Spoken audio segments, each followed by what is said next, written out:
Doctor বাবা সাহেব আম্বেদকরকে অপদার্থ কেন্দ্রীয় স্বরাষ্ট্রমন্ত্রী অমিত শাহের নিম্ন রুচি সম্পন্ন কুরুচিপূর্ণ মন্তব্য করার প্রতিবাদে পূর্ব বর্ধমান কালনা 1 নম্বর ব্লক তৃণমূল কংগ্রেসের উদ্যোগে পথসভা ও প্রতিবাদ মিছিল করলেন মন্ত্রী স্বপন দেবনাথ।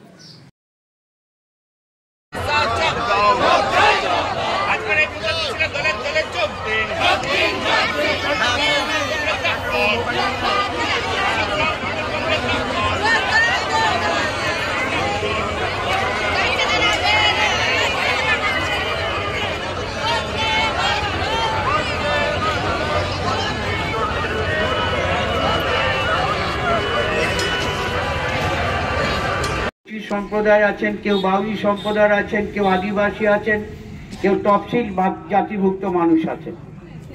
তাদের যিনি নেতা, এই পতাকাটা উঁচু করে ধরনা, তাদের যিনি নেতা বি.আর. আম্বেদকর, বি.আর. আম্বেদকর ভারতবর্ষের সংবিধান রচনা করেছিলেন। আপনারা বি.আর. আম্বেদকরের জীবনী যদি পড়েন চোখে জল চলে আসবে। তিনি যখন প্রাথমিক বিদ্যালয়ে পাঠ গ্রহণ করতে গেছিলেন তখন তাকে নিচ্চ বর্ণের মানুষ বলে তাকে স্কুলের ক্লাসরুমে ঢুকতে দেওয়া হয়নি। স্কুলের বাইরে ঘাসের মধ্যে চটের ওপর বসে তাকে পড়তে হতো, একই বেঞ্চিতে তাকে জায়গা দেওয়া হয়নি। কেন আইমাপাড়াকে বেছে নিলাম?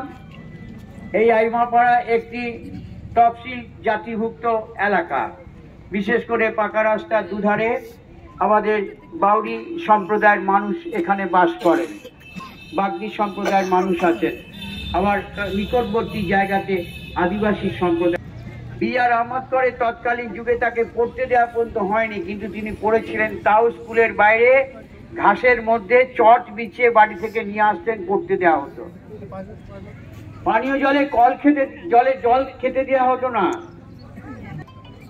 তারপরে যখন কলেজে পড়লেন একই অবস্থা, কিন্তু পড়াশোনার কোনো ছেদ তিনি রাখেননি।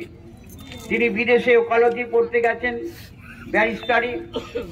সেখান থেকে যখন এলেন, প্রথমে কলেজে অধ্যাপনা করতে গেলেন, তখন কলেজের অন্য অধ্যাপকেরা